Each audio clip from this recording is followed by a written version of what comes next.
بن مبارک فرماتے ہیں فرض حج کر لیا، نفل کرنے جا رہا تھا، 300 دینار پاس تھے، میں پہنچ گیا کوفے تک، وہاں سے جا کر کے کچھ سامان خریدنا تھا، احرام خریدنا تھا، ضرورت کی چیزیں، دوست بھی ساتھ تھے، کہتے ہیں یار میرے جلدی تھک گئے،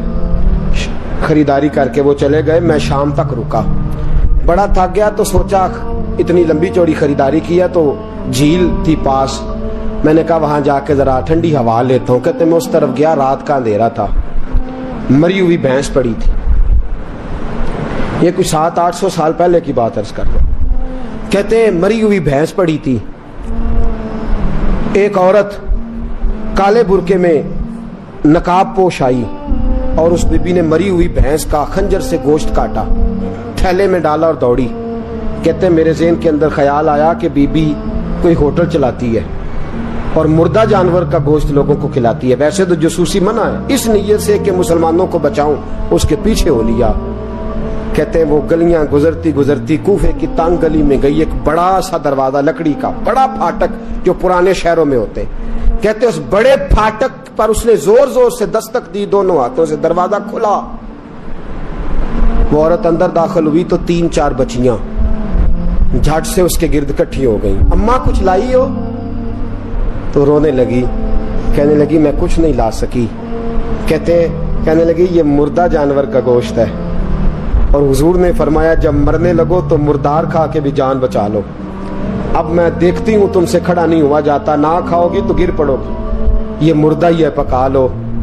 کہتے ہیں اگلے لفظ اس عورت نے کہے تو میں باہر کھڑا چیخنے لگا، وہ کہنے لگی ہم سید زادیاں ہیں، صدقہ زکات کھا نہیں سکتی، اور سب روگاں دا روگ محمد، جس دا نام غریبی، کنڈ ولا کے لنگ جاندے، سب دوست یار قریبی، سید ہے، صدقہ زکات یہ مردار کھا کے گزارا کرو، کہتے ہیں پھر اس عورت نے 4 بیٹیوں کو سینے سے لگایا، کہنے لگی تمہارا باپ زندہ ہوتا